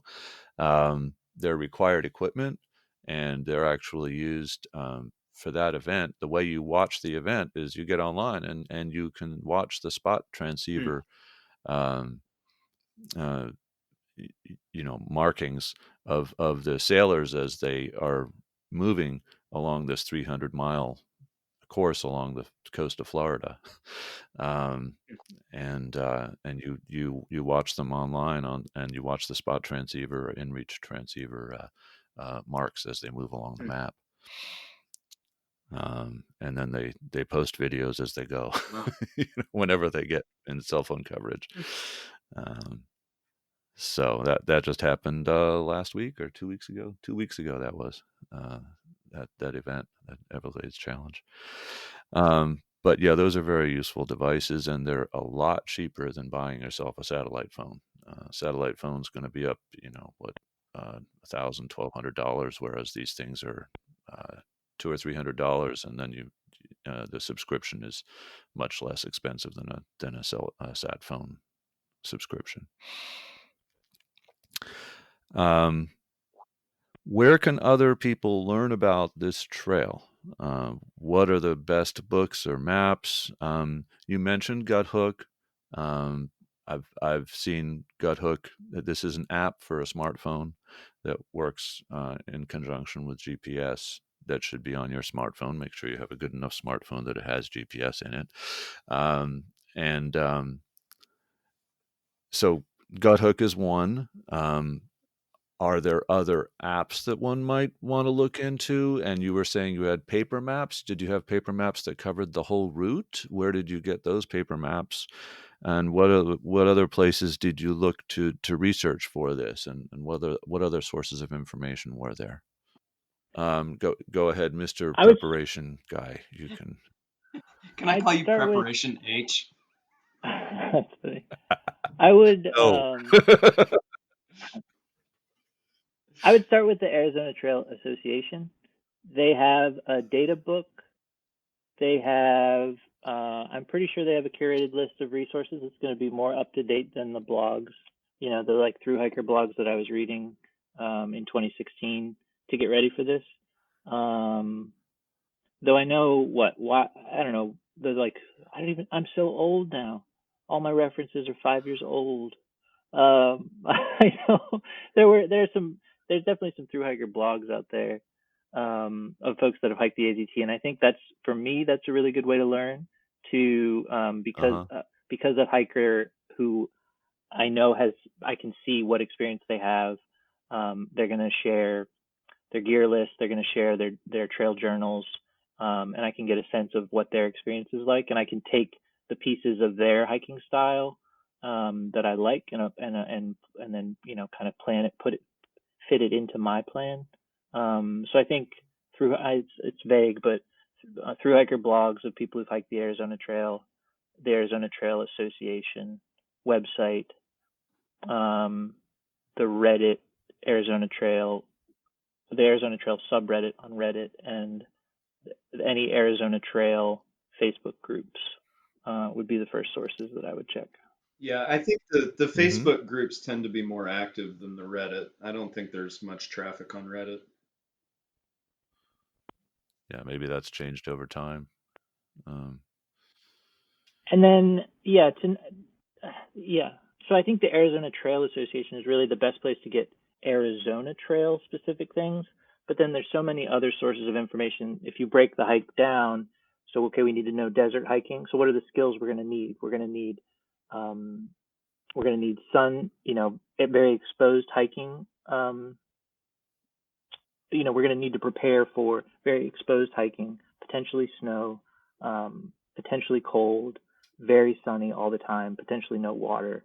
We're going to need to know some map stuff, some desert stuff, a little snowy mountain stuff, and then figure out where can I go get those skills by googling those kind of specific things that I know are an element of this hike.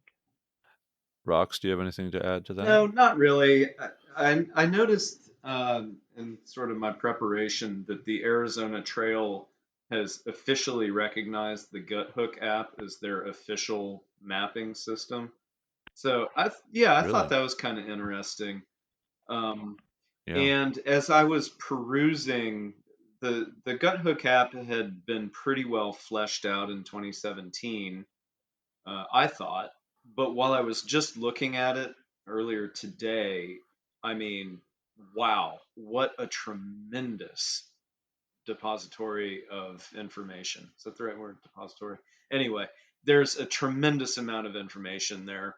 And then you also, on top of that, if you have questions about, any given spring, the Gut Hook app has the ability to make comments, and you can actually look through the years at the different comments, about spring quality, or store operating hours, things like that. So it's not just mapping software; it's a whole database of information. Yeah, Amy mentions on doingmiles.com that if you're doing this, pay the extra $10 Totally. for GutHook to have there's real-time information, real-time updates on the maps that you can get, so that the hiker that went through that morning or the day before will post on the GutHook app whether there's water at a certain place or not. And then, of course, hopefully you will do the Yeah. same. Um, and so that the hikers can communicate through the app to each other as to the status of water. I mean, the most important thing is water, but other things too. If they also encountered a part of the trail that had been destroyed by a storm, I think it was, and so they had to route around it. And then somebody else commented that now the routing they had used had become the permanent trail, that they'd given up on the Yeah, old trail. the comment sections are great. Also, just to draw attention to something specific on the AZTA website, there is a water report that is released, and they discuss Oh, caches, they discuss water quantities, and all of that. And so that would be one of the right, first things if you're getting ready to head out. That would be one of the actually really one of the last things to update your info kit with is the most recent right. water reports. And can that be found on the Arizona Trail Yeah, it's on Association? azta.com, whatever it is, Okay, .org, I okay, guess. right. We mentioned rattlesnakes. We mentioned dying of thirst. We mentioned snow. Um, are there any other safety, security, or health concerns that you can think of that we haven't gone over? Snakes, snakes, sun, and snow, I think, are the three biggest ones to prepare for. Yeah. Yeah, yeah, I really can't think any. Well, fire. I mean, fire. I don't know. Spring isn't really an active fire season, so I guess you don't have to worry about that. But we definitely walked through burned out forests, so it's not out of the question. Do you both cook on trail? Is either of you a no cook hiker, or do you carry stoves, or and what kind of stove do you use? I carry a jet boil. Hopeful. I don't. You had a little gas stove or something. What did I have? I used to really like little penny alcohol stoves, but would not take that Yep. in the desert for Mhm. fear of starting a fire somewhere. So I think I just had Yep. some little A canister, little kind propane of stove. unfoldable canister stove kind of thing. Yeah. And yeah, definitely cook. Yeah, have hot beverages in the morning and hot Right. dinners at night. With mint floss. That's right. That's right. Take a little Dr. Bronner's. Always wash behind my ears. Wash my feet. So fresh and minty. Ooh, Brush your teeth with that's that right. Dr. Fresh it Bronner's. so Yeah. clean, clean. Walking through the desert with a white shirt and freshly flossed teeth. It's just it's a feeling. It's a real And good a feeling. running commentary of laughing at his own jokes. Just like straight giggling from, nonstop. from the guy with the shin splints. And so, what were the costs for the trip, and what are the variables that one could look into in terms of making it more luxurious or more affordable? So uh, when I when Hopeful rolled up to my house, he came down from Pennsylvania with a car full of stuff, and he pulled up, and I had my stuff, which was like it required 2 feet by 2 feet square of space. And Hopeful starts Uh-huh. unpacking his car, and I looked at him and I said, "We can't fit all that physically in the car." Hopeful had been hoarding food for months, and he showed up with boxes and boxes and boxes of food. It was enough food for both of us for the whole first half of the trip. So, Uh-huh. as I mentioned earlier, all I had to do was change the oil. It worked out So, pretty well. it's Worked out like pretty well. $53. That's all I spent. That worked out pretty well. Yeah.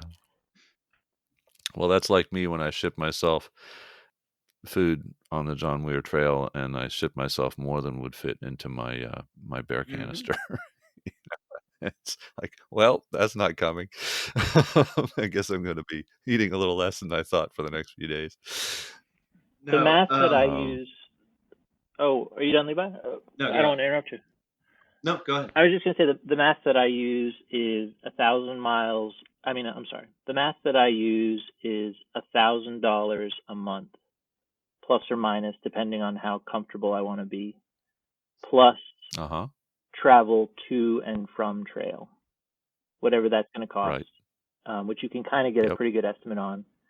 beforehand, plus an extra $500 to $1,000 emergency fund when I tried to budget. So I ended up spending about Mm-hmm. $1,200 on this hike and it was about 40 days. Half of that Yep. was grocery store food because I got to eat to keep moving, and the other half, more or less, Right. was restaurant food. Very little Uh-huh. spent on lodging or anything else really. Do you dehydrate your own food at all? No, I Do shop you? at discount grocery stores and just Uh-huh. stock up tons and tons of the worst food, the worst out of date, defunct food. Right. um, Okay. So you're a health food nut. Got it. Rox, would you say that's about right on the budget as well? Yeah, I would say so. I don't recall spending $1,200. But I didn't have to buy any gear. So I had all of my gear Right. built into that. I think we spent, I don't know, probably spent $200 on fuel, uh, or less possibly. Uh, and then of Right. course I just freeloaded off of Hopeful's squirreling away of right, used used shoe Food. store food. Um, right. Step into the grocery store.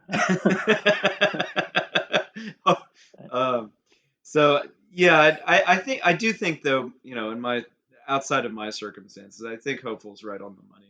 Somewhere between 1,000 and $1,200. It definitely, Yeah. absolutely get you done for sure. You could probably spend less than that if you really wanted to. Right.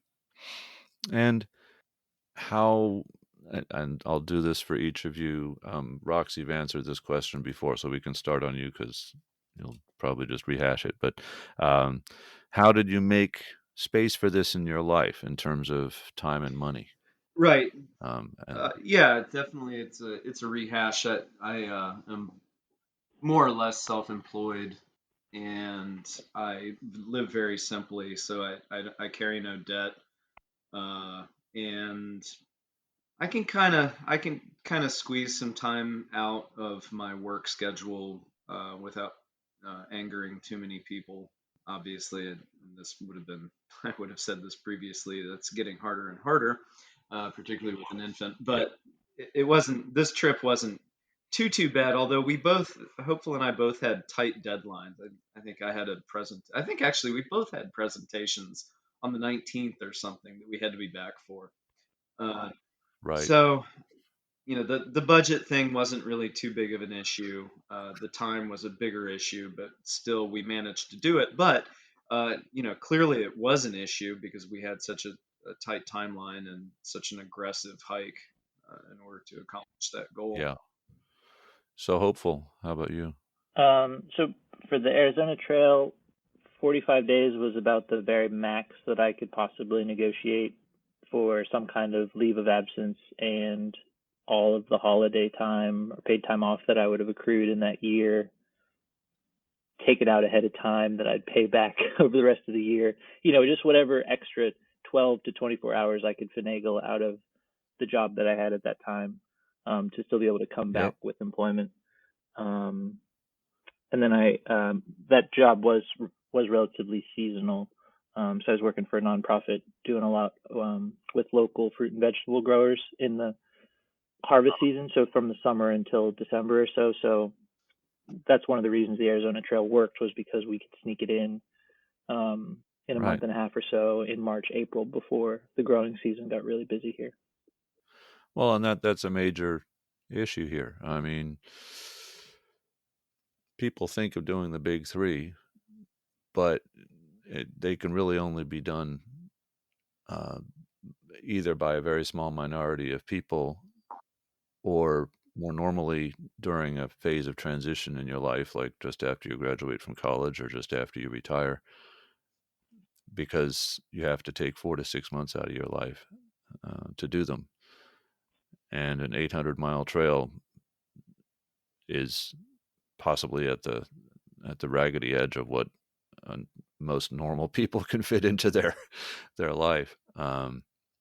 And certainly, the other trail we were just discussing, Long Trail, is 300 miles, and that's probably a lot more doable for a lot of people because you can, take a I mean, not two, but 3 week vacation and knock it out.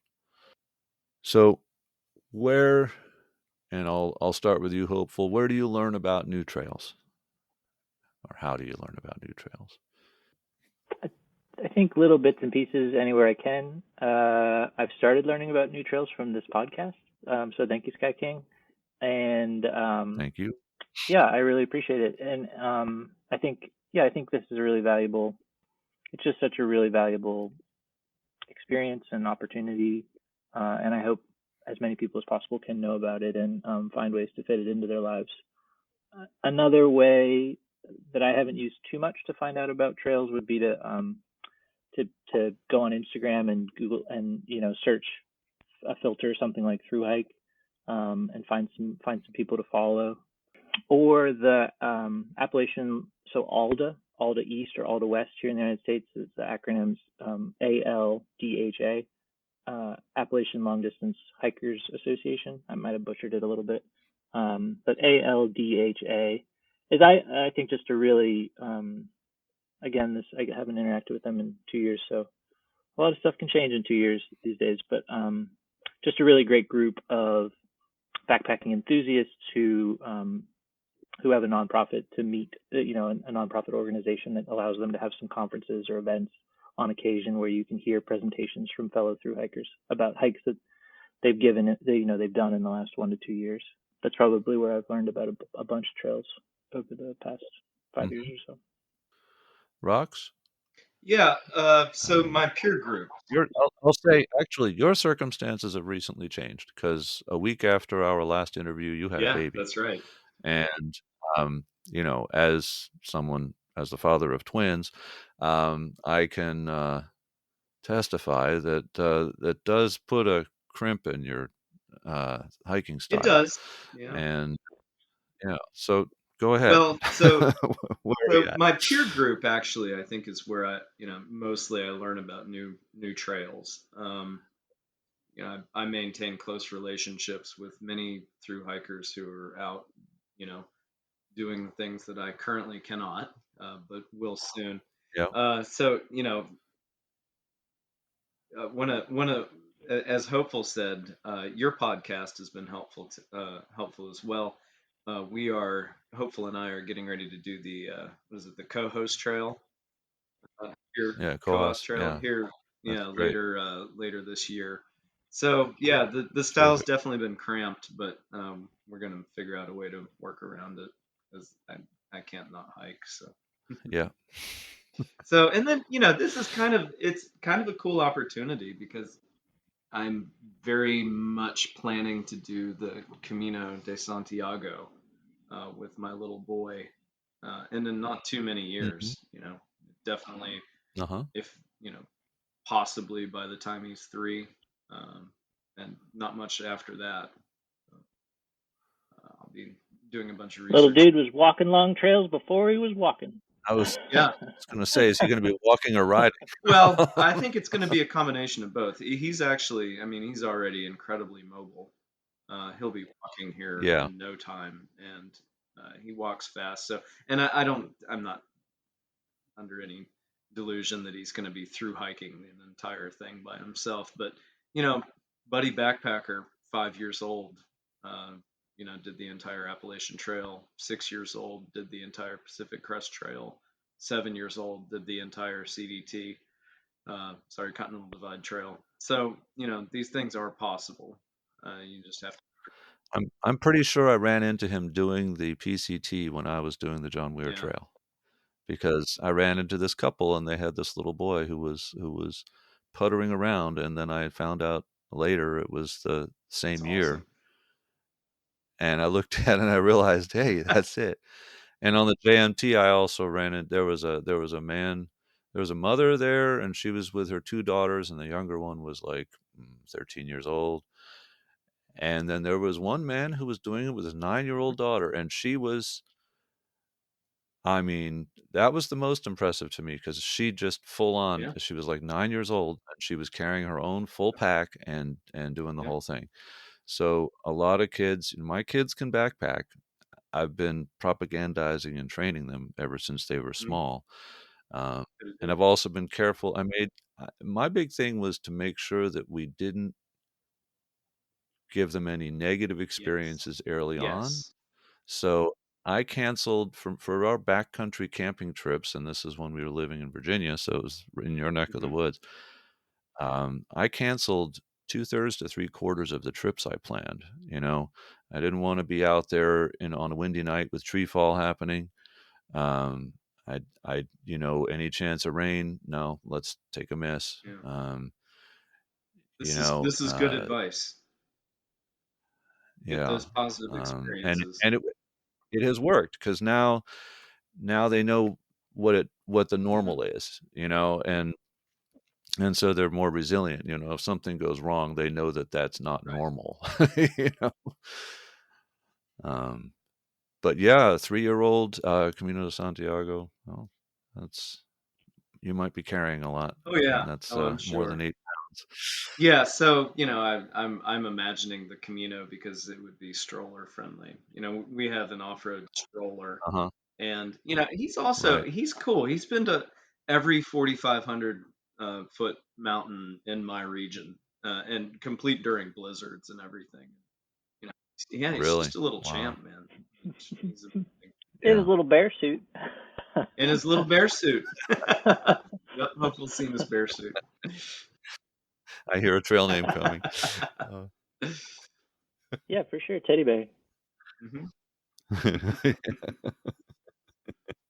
so, of the trails, this is always a hard one. Do you have a favorite of the trails that you've done? Well, we can start with Hopeful. Hopeful, do you have a favorite of the trails you've done? I definitely don't have a favorite. I think the Arizona Trail is a hike that I'll always remember, and yeah, I'm just so incredibly fortunate to have enjoyed that it brought Rox and I together really for the first time, and that our friendship was built on that trail and has continued is a really special token of that trail to carry with me.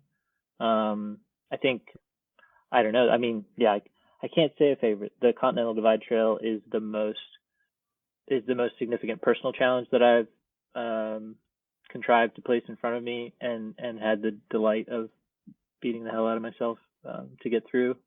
And some particular sections of that trail that I don't even want to talk about because they're so beautiful, and I'm selfish Mm, or conservation minded. I don't know what I am. But just some really heartbreakingly breathtakingly beautiful places in Colorado and Wyoming along the Continental Divide Trail would probably be up there too. yeah. Rocks? Yeah, I would have to say something similar. It's really hard to pick a favorite.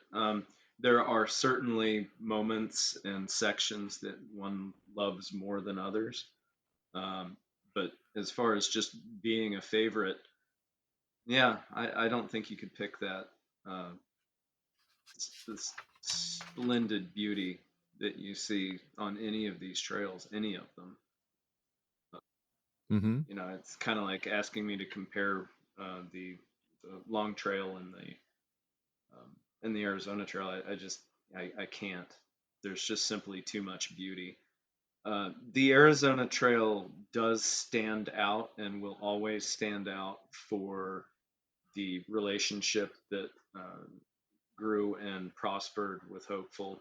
Um, you know, Incredibly trying conditions, I think is fair to say, and not one crossword, not one, only kindness, only beauty, and not only our interactions, but in the interactions that we had with the people that we met along the trail.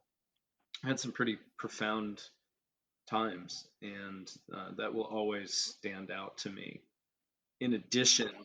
to just the majesty of that trail, because it is pure majesty. the flowers, the Mm-hmm. rocks, the cactuses, the sunsets. My goodness, the sunsets and the sunrises, and the beauty of a stream in the desert when it's 100 degrees and that cool, clear water is running over your feet is really something that can't be paralleled.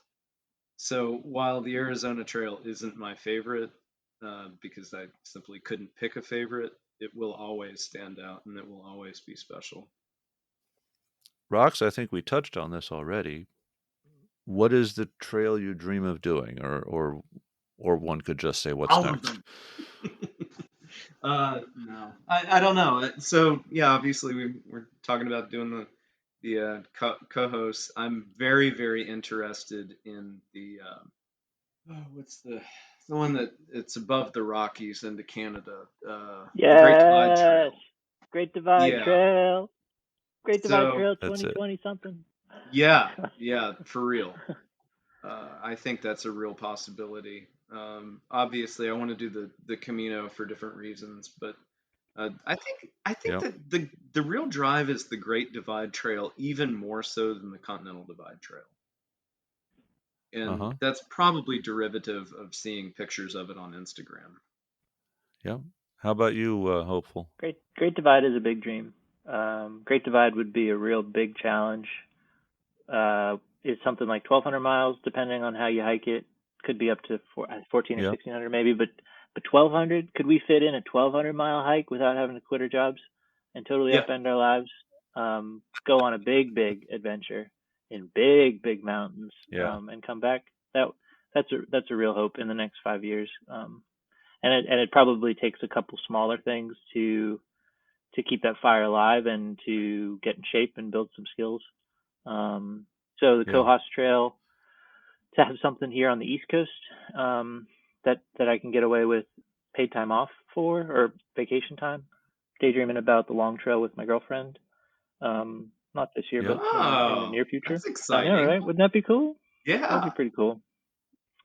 And Great Divide. Those are the ones that are on my immediate horizon, immediate wish list. And maybe they'll just be wishes. We'll see. Yep. So, social media presences. Does either of you have any blog or anything where people can follow your adventures?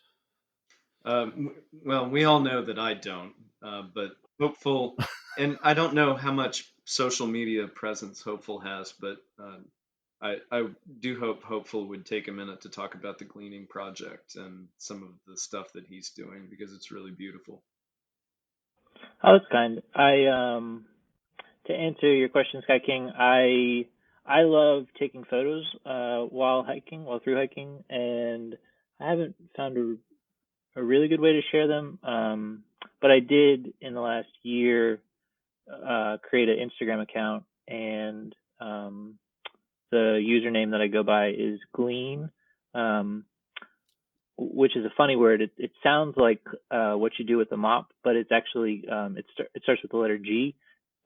Glean as in gamma, glean underscore life, um, and and so I put some photos up, kind of a walk down memory lane from the CDT, from the Continental Divide Trail and the Arizona Trail. So that's probably the best place to see some photos if you're interested in what rocks and I Mm-hmm. saw. Bags of cookies and stuff.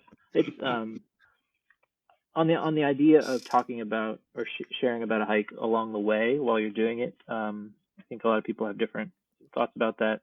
Um, I was really not into the idea of kind of self-aggrandizing or boasting about being able to do something so rare and special as take a vacation like that.